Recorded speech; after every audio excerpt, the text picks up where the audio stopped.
Thank you. I feel like I should be at the ER. I'm hooked up with about 15 different microphones. I'm not sure what else is plugged in here, but it's wonderful to be in Abilene. Let me tell you, I have had just the most gracious, friendly, and thoughtful reception since I arrived.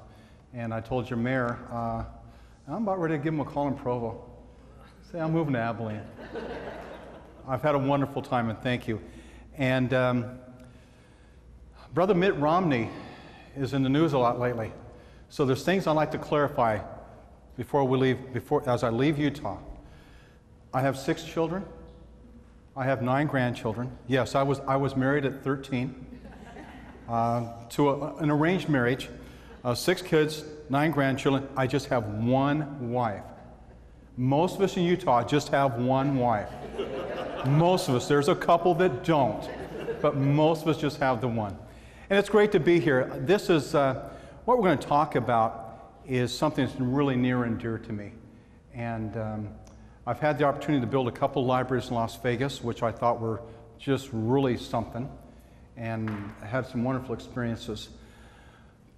But when I arrived in Provo 15 years ago, I had a project on my hands that was really just going to stretch me, and literally has changed my life, and I think it's changed the life of my community because of what we did.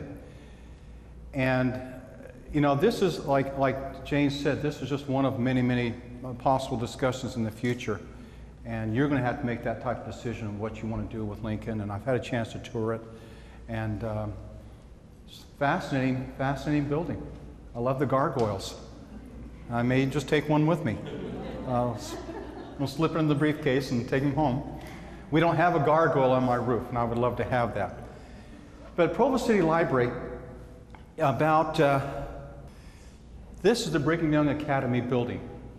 It was built in 1891, actually opened in January of 1892. It was the second building of BYU. The very first building of BYU was built downtown Provo. Matter of fact, just to let you know, Provo and Abilene are almost identical in size.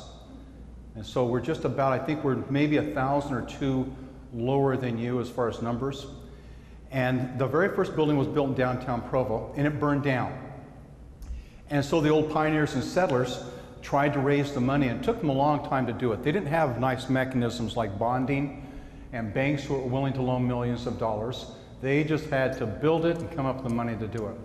And it took them a few years, but they finally decided on this site in what was then North Provo, right on University Avenue, our main drag, and they started this building. So in 1891 it was finished, 1892 it was completed, and it stood and served as the home of Brigham Young Academy, which morphed into what was then would become Brigham Young University.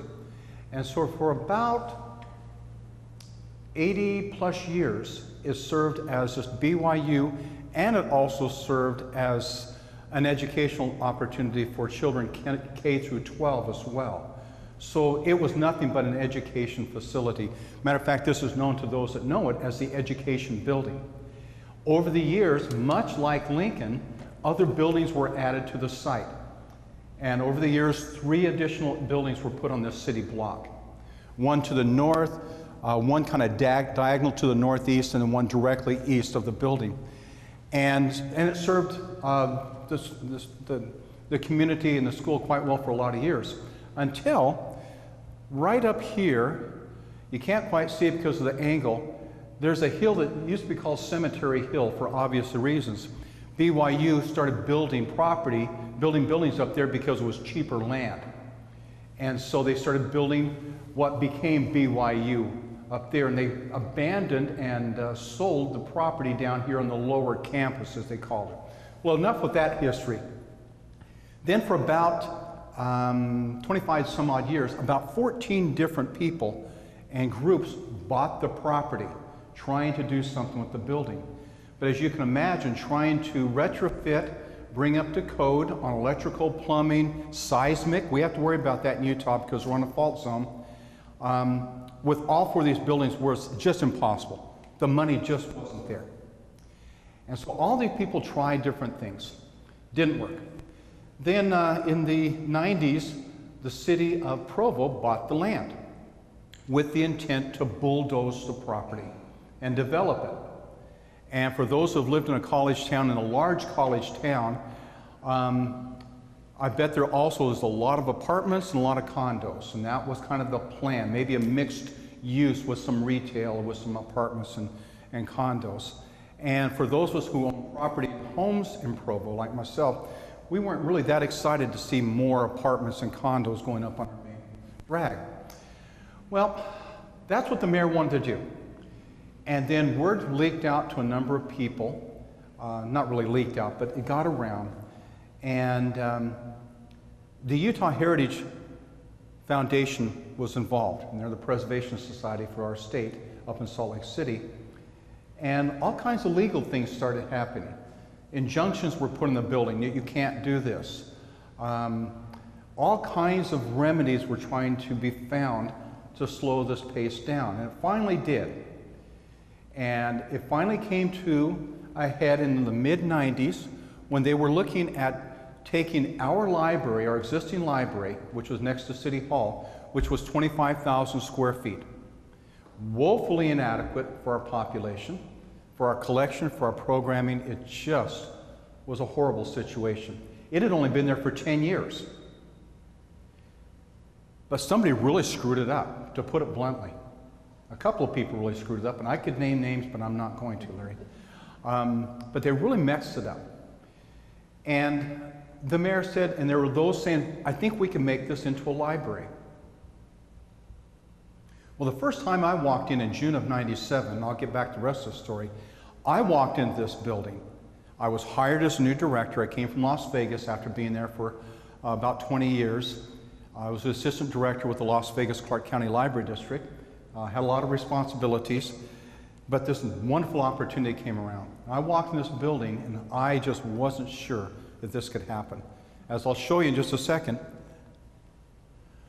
the place was really, really needing some work. I took my little tour, was it just yesterday? How time flies. Took a little tour through Lincoln, and if you think Lincoln's in bad shape, wait till you see the Academy. Wait till you see it. And I went back to my wife and called her. She was still in Vegas trying to sell a house. And I said, I'm about ready to call Daryl and see if I can get my old job back. I don't know if this is really going to happen. Well, I arrived in June of '97. In February, a bond issue was taken to the vote of the people to see if this was going to be reality or not. A lot of people did not like this idea at all.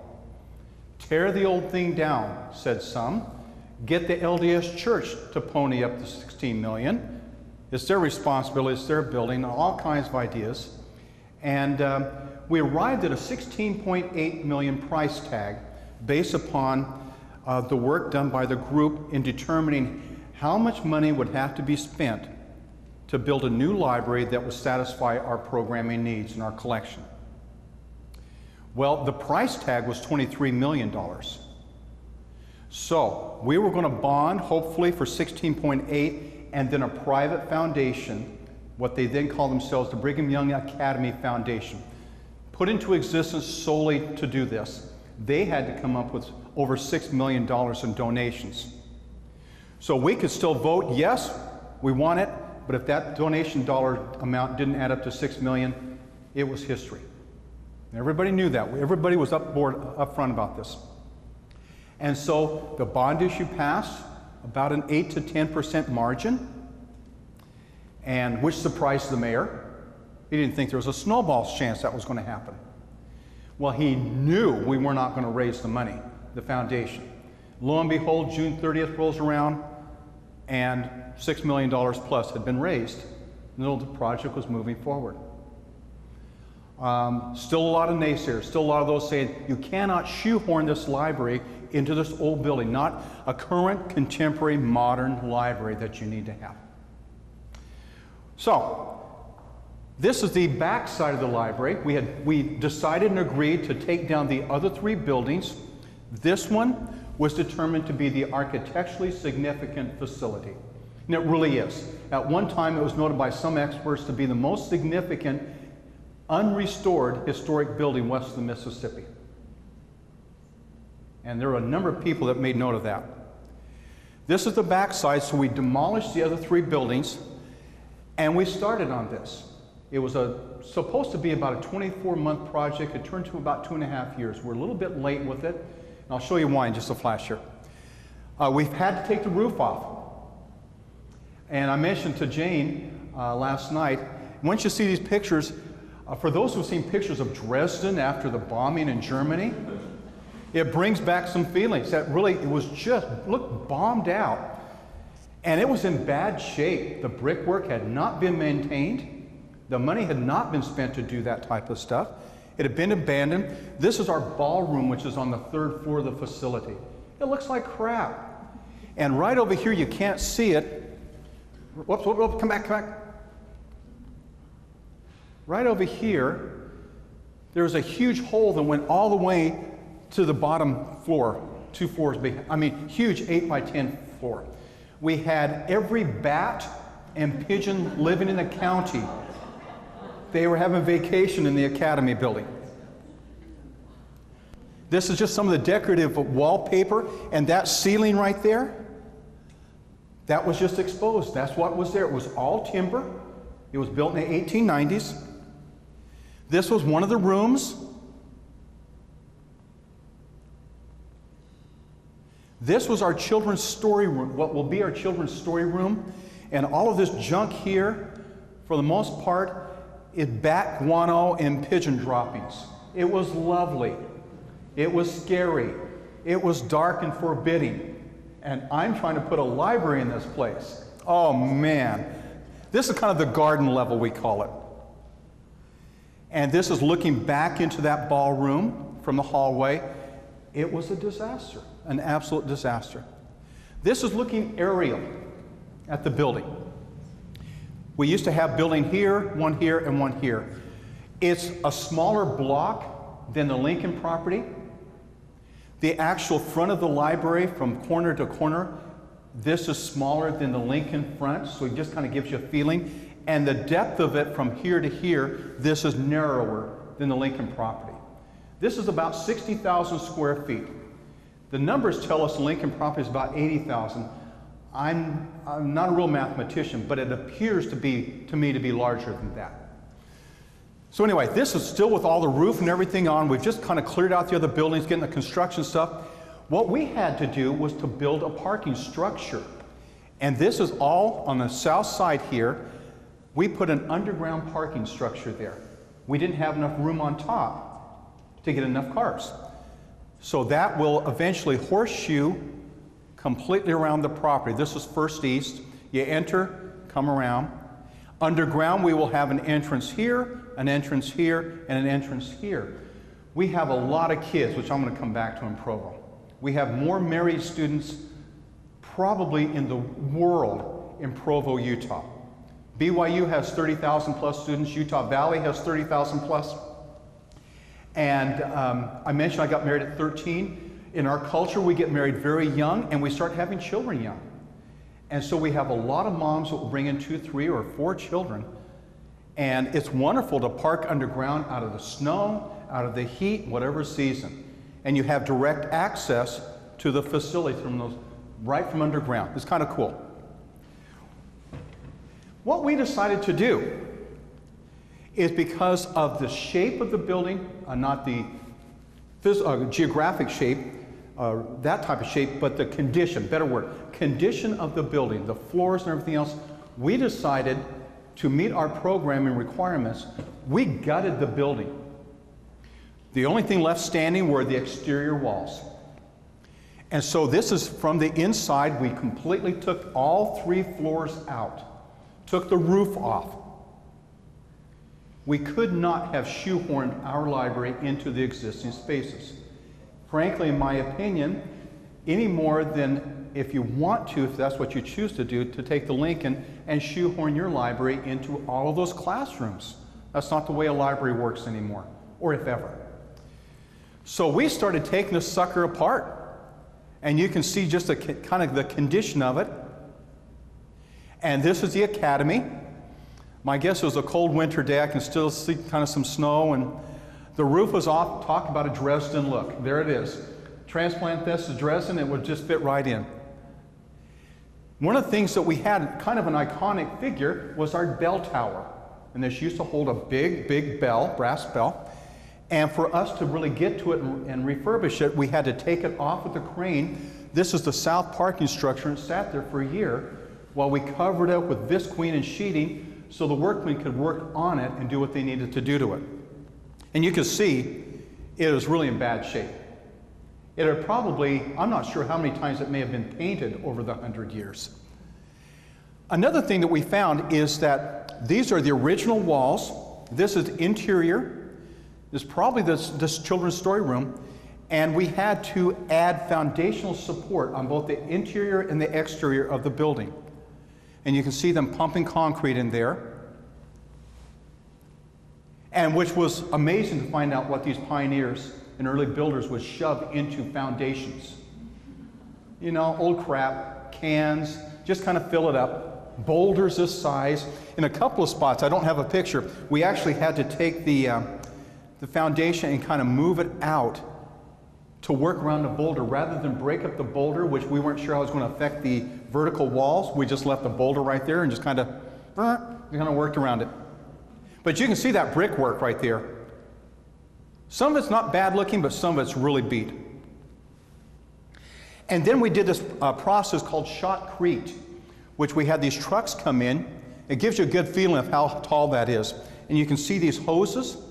The guys would spray concrete after tens of thousands of rebar are put into the existing walls. Then they would spray this concrete, and it started off about 2.5 to 3 foot in width at the very bottom in the basement, and then it tapered up. And that was part of our seismic support that we needed to add to it. So there's a lot of extra work we had to go to make this happen.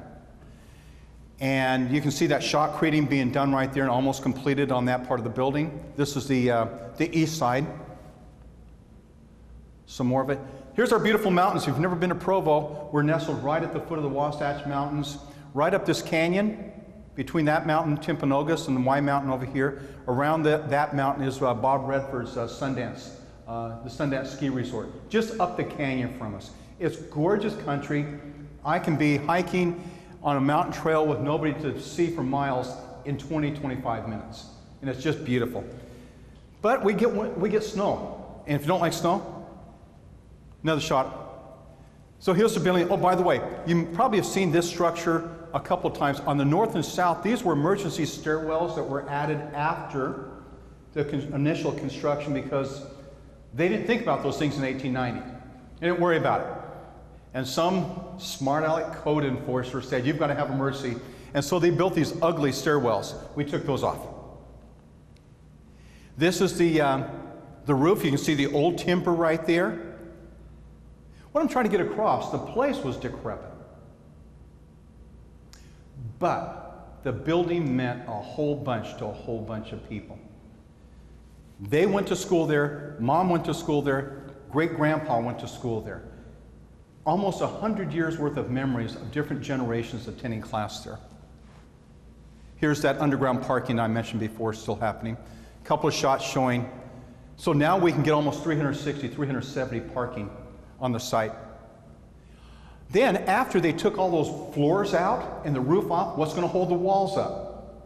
So they put these scaffolding braces up around the building, frankly, to keep it up. I think a good strong wind would have knocked it down.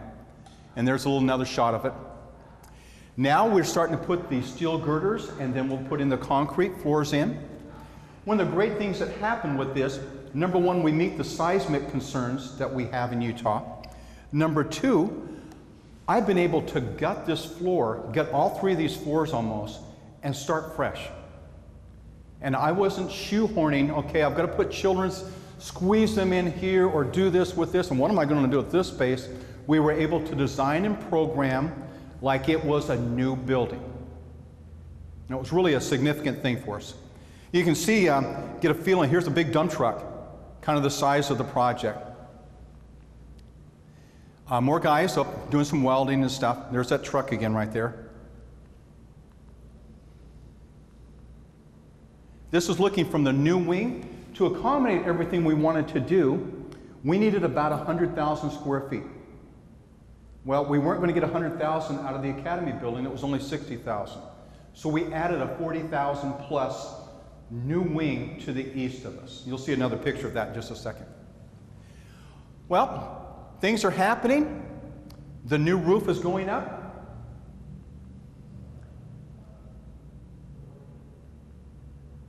And a really cool story. This is red metal shingles that we didn't know it was red because over 100 years it had been burnished and tarnished and the red disappeared. And we discovered it by taking some of the old shingle off, and some shingle were underneath others, and all of a sudden you've got this red shingle. We did some research, and believe it or not, somewhere in Texas, I wish I'd remember the name, we found the same manufacturer that made this in 1891, still in existence, still making shingle, and they had the sketches for our shingle in 1891 still on the books. So we had a whole new set of shingles made. Isn't that something? So what we have going on right now, one of the big jobs was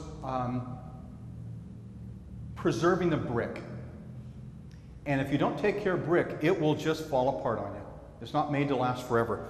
So we had scaffolding completely around the building, and the brick masons were looking at each brick, literally each brick, analyzing the mortar around the brick. If it was faulty, they'd pull that brick out. Remember those 3 buildings that we demolished? We had a whole bunch of brick that matched. And so we're able to move in a more solid piece of brick, redo the mortar. Then they sealed it with a polyurethane type of material. And we just finally had bids what's today? Friday? This Friday. We had bids come in this past Wednesday because it's time for us to reseal the brick again. About every 9 or 10 years, you have to do it to keep it doing its thing. And we'll have lifts and some scaffolding around this summer, finishing that off. Stuff is going up. You can see the tower on the right-hand side there.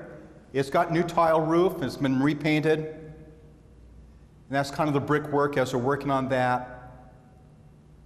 This part is on the northeast corner, and it had been so badly water damaged that they had to pull virtually the entire range of bricks off and start all fresh. Matter of fact, this is my loading dock door right there. Just to give you a feel, it's kind of a small picture, but some of those bricks are pretty darn beat up. Those with good eyesight can see them. It's just in bad shape. One of the fun things, that tower that was recently redone, we had to put it back up. And so we got the crane out again, lifted her up, put it right back there, and we had a little ceremony with about 50 or 60 people. We had some timeline type of things, trying to keep people excited. And so it looks kind of odd in that building that's not really finished at all, with that tower looking very finished. But it's really a neat point for us. That tower, the bell was missing.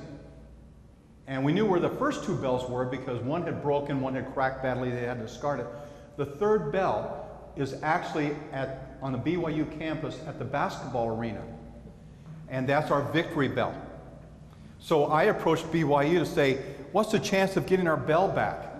And their response, just like yours, ha ha ha. We didn't get our bell back, but we had another one made exactly the same pitch, the same size and everything. And at noon every day, it goes off 12 or 13 times. I can't remember. We also had in front of the building, this is University Avenue, the main drag where the car is. This is right in front of the main door. There was an old BYU fountain that functioned as a fountain for just a small period of time. And now we're using this. We had it rebuilt. The beehive, which is the state symbol, is, I told somebody marble, but it's actually granite. This granite beehive that we salvaged, it was the original beehive. So we put back up there, and you'll see a better shot of it right there. And there's a couple of dates on it. I think 2 graduating classes had something to do with it, if I remember right. And since it's Brigham Young Academy Square, we had a statue made from a local artisan and sculptor with a heroic size of Brigham Young about ready to be placed in that stand. And that's right, here's the university right there. It's just maybe 15 feet from the roadway. We'll come back to him. One of our challenges was making the connection between the new wing and the old wing. And we decided to kind of put what we call our conservatory, this little stretch of window right here. It's only maybe 15 feet wide, and it's probably only 10 feet from that point to the building, with all windows here. The windows haven't been placed in yet. So you have this great exposure of the Academy building. Philosophically, we really wanted to make the connection between the old and the new. We want to remember where we came from, but we're moving forward. I put this in to show you we had a ton of windows in this place, very much like Lincoln, just a lot of windows. And we were very, very observant of the details we kept. These are historic bricks, that's where they were.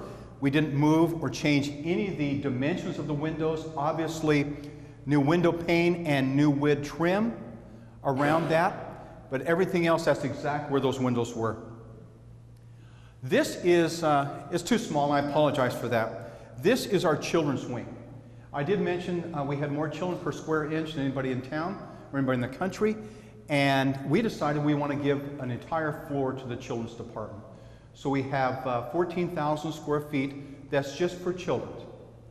And it's their area. They own it. And right here is where the service desk is going to be, and I have a soft spot. That's where I started, was in elementary school. And besides having tons of kids of my own. And I love to sit there and watch as they come in for story time, and they're racing up. And they're excited because they have to get their name tag to go to story time. And we want kids excited. We want them excited about books and reading and about libraries. And it's noisy. We'll have 200 kids at a story time. I'll show you a picture in just a second. I'm not exaggerating at all.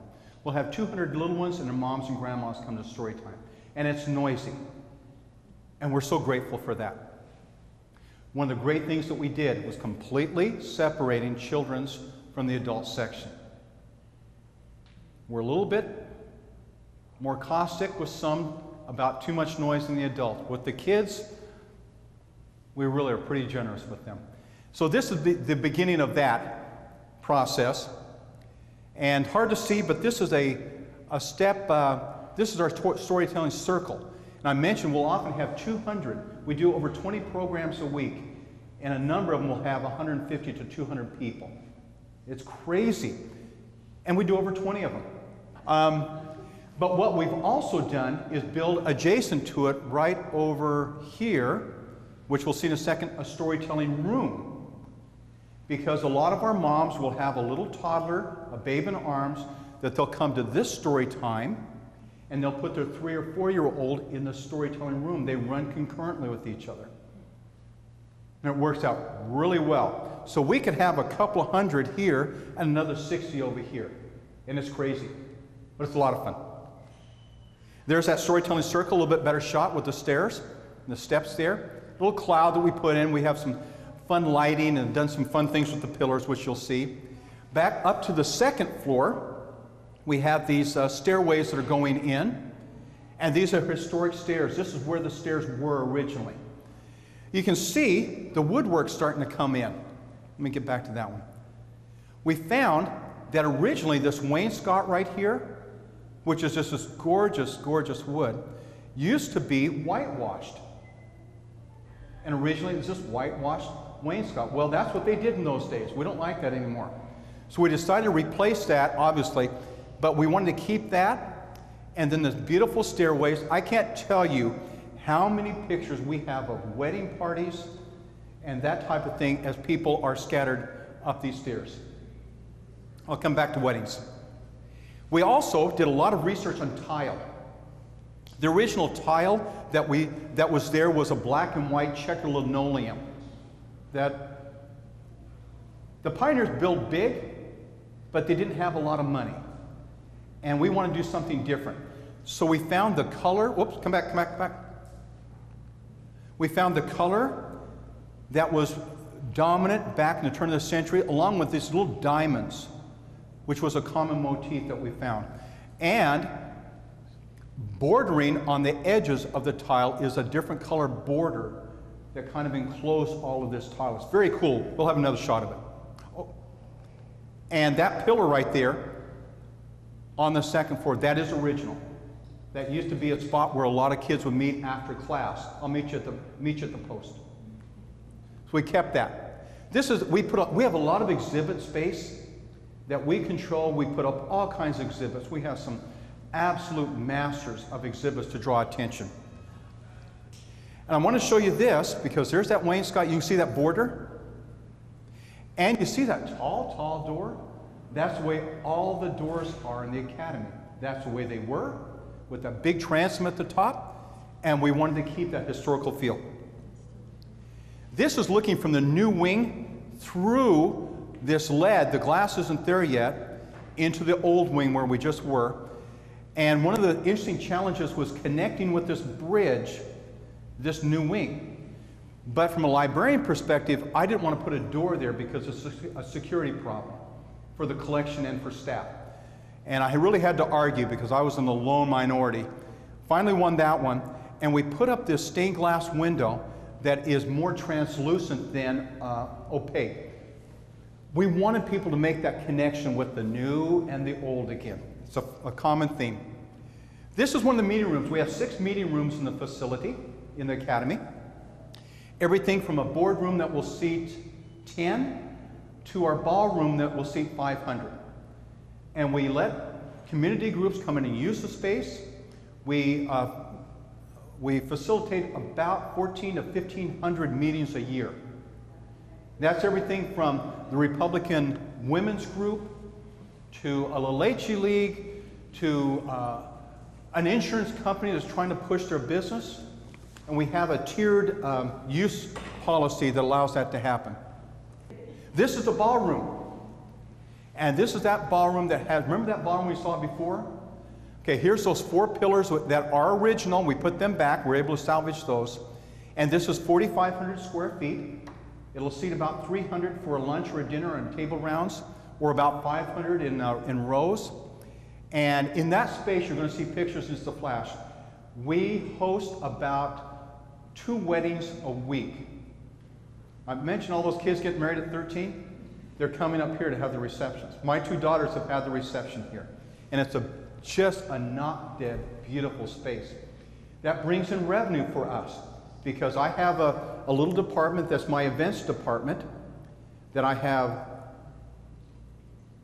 2.5 people plus a security team, and I don't have to take from my normal library operating budget to pay for them because I make enough money off of the ballroom rentals. I make it a fair price. We're not undercutting. We're not going over to about right in the middle. Oh, and we also were able to get pictures and old pieces. This is going to be a medallion that will hang up here that a chandelier comes through. These are corables and crown molding that are exact duplicates of what was there in the old days. You'll see them in a flash. And here you can see we're getting closer to it. A beautiful wooden floor. He's doing the standing. Again, all the windows are exactly where they were. There's 13 of them for good luck around the perimeter there. What I learned too in construction, you get to know the guys on the site really quite well. And if you want to keep in good with them, you do something nice from now and then. So this is Christmas time, Christmas of 2000. We went on site into the new wing, and Santa Jean came out with pizzas, sodas, and candy canes to give to all the guys. I'll tell you, if you're nice to people, it's amazing what they'll do for you when you need it. We really have learned that. Great crew. This is our opening day, September 8th, 2001, 3 days before 9/11. We didn't know that, of course. And I was a nervous wreck. My office is right here, and I was there at the kickoff. I think it was 10 o'clock now, I'm thinking about it. I was there at 3 o'clock in the morning because I couldn't sleep. I was just wired. I was nervous. I was worried that, okay, is this going to work? Because there's a whole bunch of people that didn't want to see this happen. And yeah, there are other people on the team, but I know when push comes to shove, I'm the one that's going to catch it. So I'm right here somewhere in the tuxedo. We have a picture outside of my office that is a picture taken in 1892 of the Founders' Day when it first opened, with the same perspective taken from the same corner. It's really a fun piece. You can see the mountains back in the background. Here's BYU right up here. We'll get a better shot in flash. And we helped rejuvenate this part of University Avenue. Right here used to be some crummy apartments. They were torn down before we even opened, and a new set, and it was 4-story, and guess what they called themselves? The Academy Apartments. Very clever, but they wanted to tie in because this was really going to become something. One of the things that we do with our weddings is this same, I think it's the same picture. Yep, same picture. We print out these pictures, and this is my daughter, my oldest daughter, and her husband, and with their wedding date, and then give this to the bride and groom. And just congratulations, kind of remember, nice little remembrance. It doesn't cost us a buck a page, and it's just a beautiful shot. For those close enough, my daughter married a Nelson, so it's very convenient. So she's Whitney Nelson. And they often will go to places and people will go, okay, how'd that happen? And Matt, my son-in-law, says, well, we met at a family reunion. Some parts of Utah, that's okay. And interesting enough, now that you ask, my oldest son married a Snelson. That's Nelson with an S in front of it. So she's Amy Snelson Nelson, and I have Whitney Nelson Nelson. Then my youngest daughter married a Nielsen. So she's Brianne Nelson Nielsen. It's just a hoot at our place. There's a tower in its former glory right up here. Now you're in for a treat. Oh, here's Brigham on a nice night shot. We put in, you can't see it there. No. There's about a dozen lampposts here that are very much look like the old gas lamps. I'm right in your way, I apologize. And so those just add a wonderful atmosphere at night. And with all those kids getting married at BYU, there's a lot of engagements. And they've happened on our lawn, on our stairs. I've watched it. I've helped organize and orchestrate. And it just is a lovely place to walk. This is looking from the southeast corner, past the new addition that you can see, obviously, to the completed. You notice we put the chimneys back. We don't have fireplaces anymore, but we want to keep the historicity of that, and that was very important to us. One of our huge arguments is, okay, do we try to copy the brickwork here? And we spent months arguing about this. And we finally decided it would be a mistake to try to copy because you're not going to be able to pull it off. And it's just going to look stupid. And so we decided to complement it in a lighter tan color, but we put this band of sandstone and this sandstone, which is replicated on the other side, to kind of match up that red feeling that we see in the brickwork. Right here is the entrance to the underground parking. You just go underneath and head over. So we actually have 6 entrances into the building. From a librarian perspective, it's about 5 more than what you should have. But it was a big facility. We wanted to provide the best access we could, and it works really, really quite well. This is that connection we saw before, now with glass on a night, and it's lit up. It just looks beautiful. And you can see there's only maybe 10 to 12 feet between the two. And we'll often have people come out and sit here. We have a little brickyard out here. Another shot from the interior looking back toward the academy. We are consistently chosen in some of our magazines like Best of Utah Valley, that's our county, as the most significant building around. We consistently win that award. This is that children's department I mentioned to you, that children's desk. Children are our lifeblood.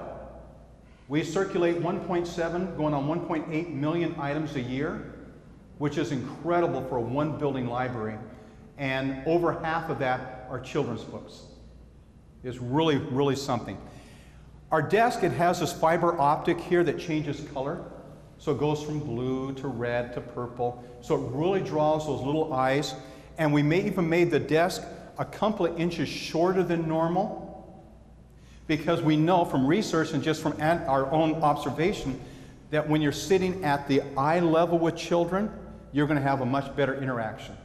And I'm always on my staff when I see somebody bending over and talking to this 4-year-old, get down on your knees or haunch down and want you to look them right in the eye. That's how you do that type of stuff. I've had kids, you have too. And so we dropped it a few inches, and it works famously. Here's some of the display cases that you saw right here. And we have these 10 display cases, 5 on each side, that we keep constantly with fun, exciting things.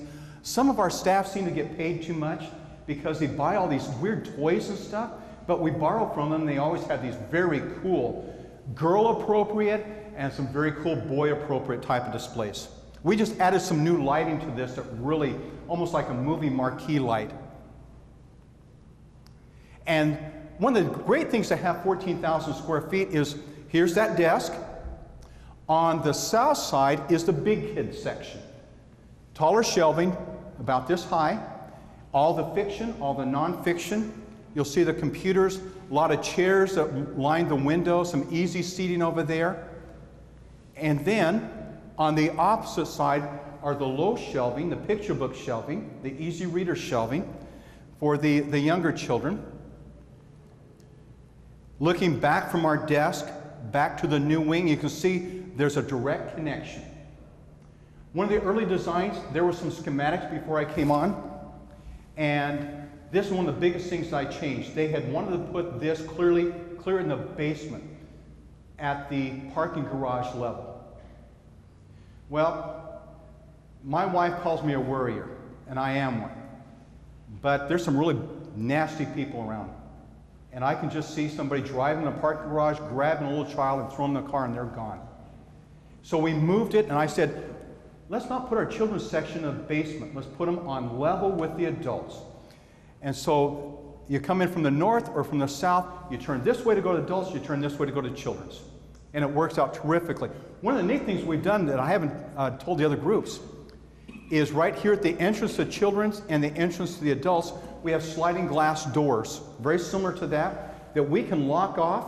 And so the 3 floors of the traditional library are secured, but I can stay open until midnight with a wedding or another party and not worry about our collection or our computers or anything. This is the entrance to the story room.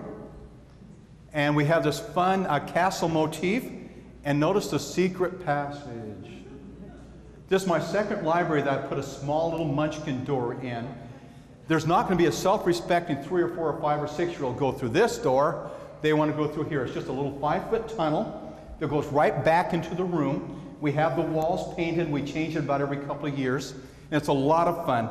We turn the light on with a switch right here. When it's time for story time, we'll turn it off when it's not story time. This is that storytelling circle I showed you before with the tile work. And that's typical of our place. There are libraries I know that are just begging for children to come in. That's not our problem. We have people from all over the county wanting to come to our library programs for children. You can kind of see some of the fun lights right there. It's kind of a fun little space.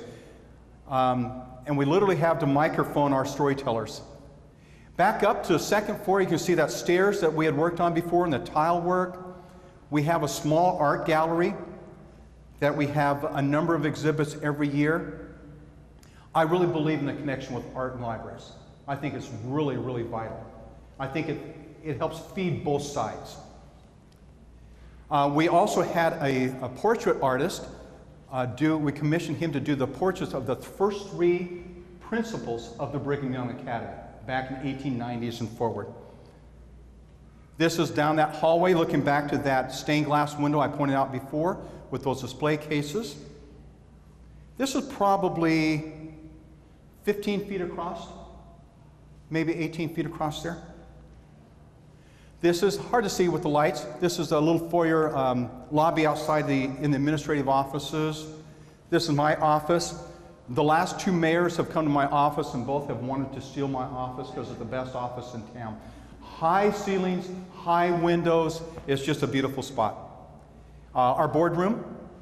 Now we're up to the 3rd floor. This is our meeting room floor. There are 4 meeting rooms on this floor, so it's used as a small convention service type of thing, little symposia. We do a big one with Brigham Young University. We host their Books for Young Readers. We'll have about 400 attendees. Again, the hallways, you can see the tile work. All of the artwork on this floor and the second floor are all historical. either relating to the building on the second floor or the third floor to Provo, to its expiration. This room is our bullock room, and it's a really nice room. We'll seat about 100, 80 to 100. And right up here is a stained glass window. And one of the fun stories, that's it, when I first arrived, that window was missing. And so one of my first jobs was to try to figure out the colors. Well, all we had were black and white photos, so how do you get the colors out of it? So I talked to old timers and they weren't sure. They thought there was some green and yellow, and that helped me a whole bunch. So we're just about ready to make a decision and do it.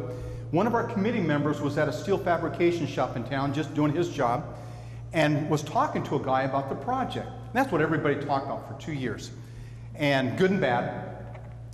And the guy said, yeah, you know that stained glass window that used to be in the northwest corner? And Merrill, our committee guy, said, yeah. Said, I know where it's at.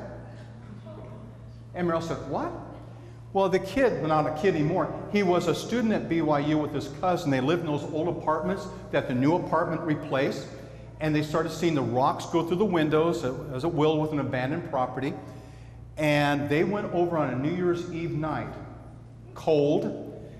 You can see that that's a pretty fair distance. They had to make a makeshift scaffolding. They chiseled it out carefully, crated it. It was sitting in California in one of their garages, waiting for something to happen to the Academy building.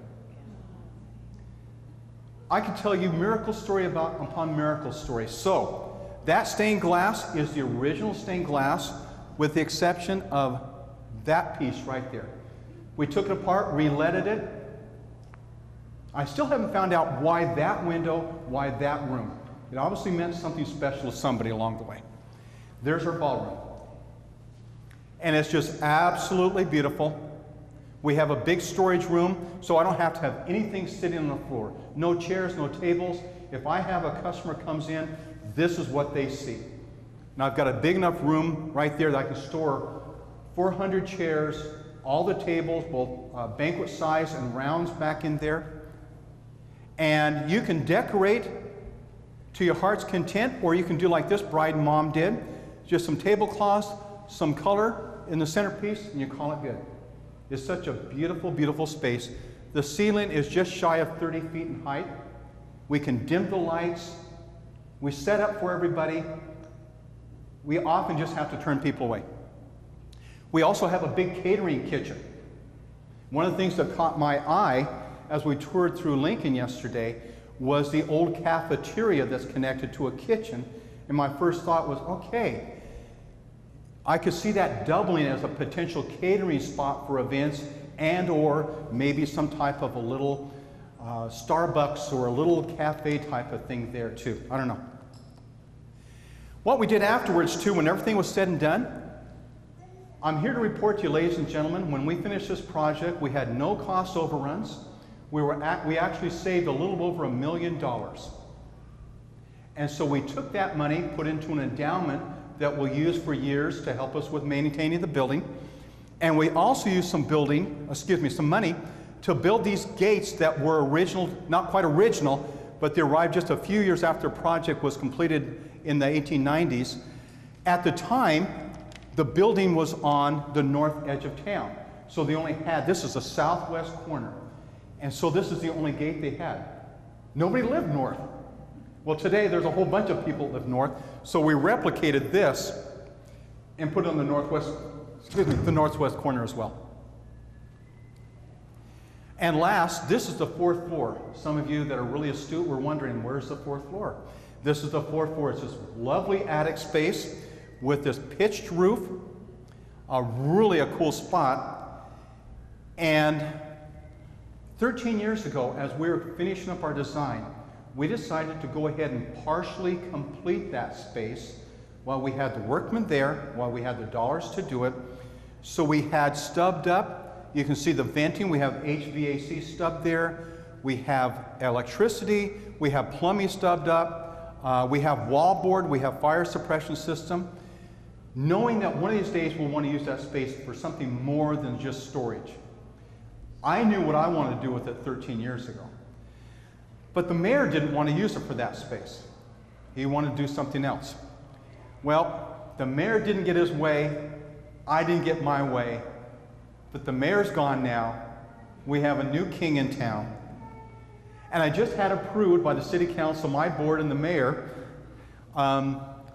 this expansion. Here's that same space that we just looked at, about 3,500 square feet, that we're going to finish off and turn into a large exhibition space to bring in traveling exhibits from Smithsonian, National Endowment for the Arts, Nickel, a lot of possibilities for us to bring some exhibits in. Nobody does that in our valley. And so for about $200,000, which I have in savings, I don't have to hit the taxpayers, I'm going to finish that space off, get the proper display cases, and we'll have a really terrific exhibition space. I can breathe for a second. It was a marvelous project.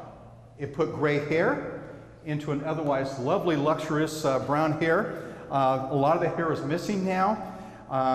It certainly causes some aging to happen, but I wouldn't give it up for anything. It was truly a once-in-a-lifetime opportunity. And let me tell you, we opened the doors on September 8th. All those who complained about it, who said this wasn't the right amount of money, who said the church should do it, who said that they should do it, I have not heard, I kid you not one word of complaint about we shouldn't have done this building. People came in, they walked through the halls and the corridors, and they said, oh my gosh, you guys pulled it off. And we have good support in my operating budget that we're able to maintain this building. It's not cheap to keep it up, to take care of boilers that blow up, chillers that go down, all those type of things. We've been able to marry the past and the future, I think, extremely effectively. Any questions that come to your mind? Maybe I've answered them all. Please. Pardon? Matter of fact, we have 5 elevators in the building. We have 2 in the academy side. If you'll repeat the question. The question is, hey Dave, how do I look? You look great. Okay. The question was, how many do we have elevators? We have 5 elevators, and 3 of them, 2 of them connect on the north and south to the underground parking. The west tunnel at the academy side connects with underground clear to the 4th floor. And then we have an elevator in the new wing that just goes from 1st to 2nd floor, and then an elevator on the other side of the academy that goes from the 2nd to the 3rd floor. We purposely bypassed children's.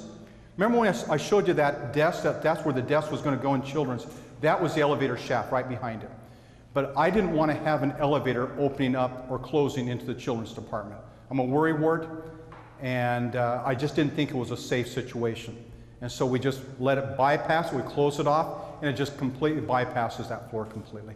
Sometimes it's inconvenient, but I would rather have the inconvenience than some bozo grabbing a child and heading down the elevator. Seems to work really well for us. Any other questions? I know Please. you told us the dates, but how long did you have to raise the $5 million, the foundation? Mm-hmm. How long a period did you do that? Okay, the way it worked, they were working for a couple of years to raise some money. They knew that they had to raise approximately $6 million. The bond issue, the question was, how long did it take us to raise the money? The foundation. The foundation for the private money. So the bond issue occurred in February. They had until June 30th to raise all of that $6 million. So they had a couple of years to do it. It wasn't just that 3 or 4 months. And of interest, of the $6 million plus, 4 of it came from 4 different entities. One was the LDS Church that gave $1 million. The state legislature gave us $950,000, I think. And then 2 private foundations gave us $1 million apiece. But the other $2 million plus came from our citizens. Everything from little kids dropping off their piggy bank, literally with pennies and nickels and dimes, to the Steve Covey family, who gave us $250,000. And we have a lot of names on rooms and stuff, the naming rights.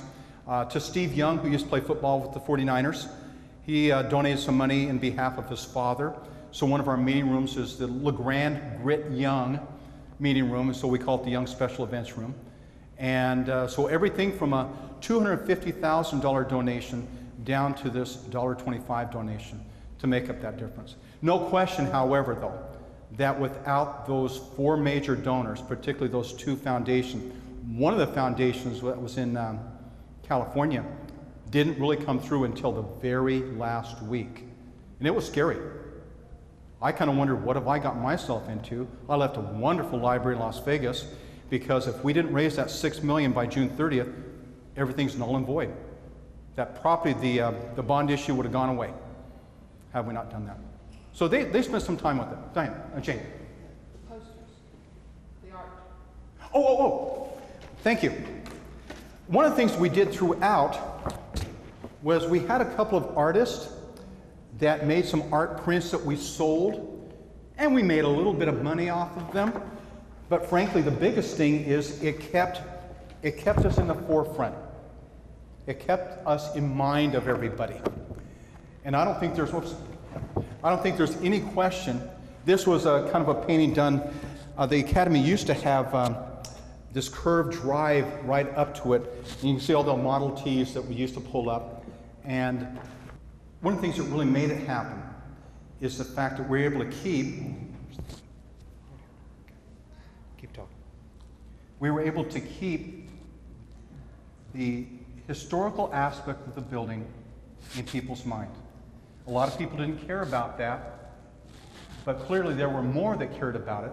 We had a vote, and thank you, that brings me back to the vote. A slogan that we had was vote once, win twice.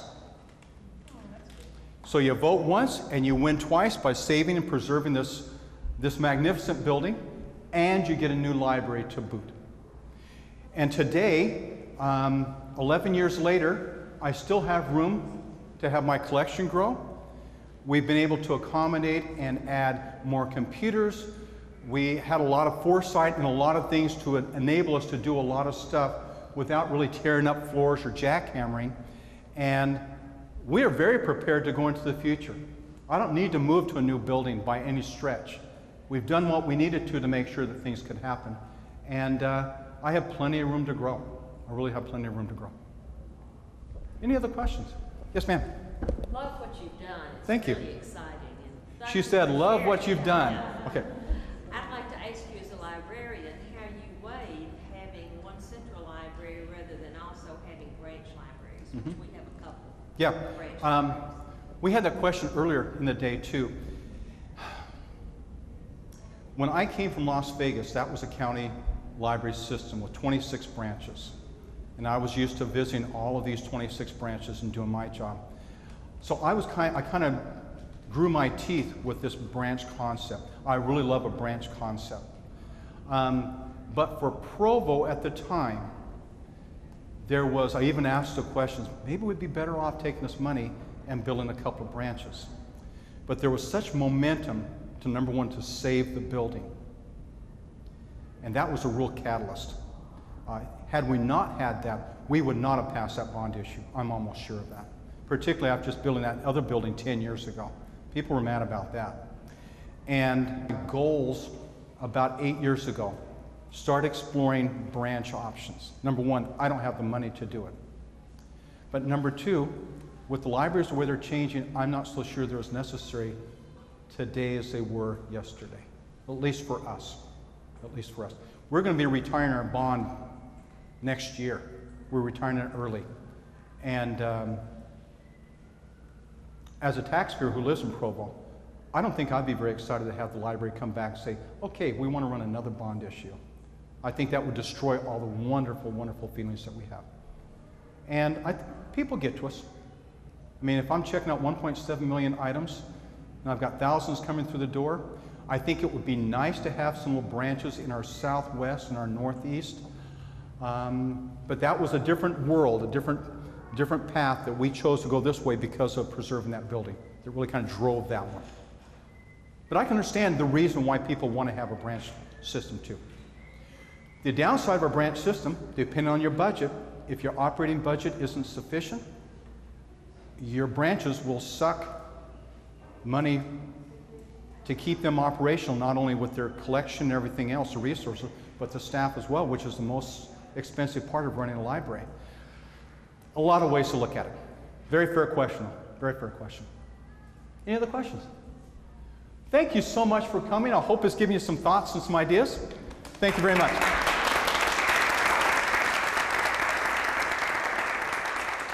Thank you.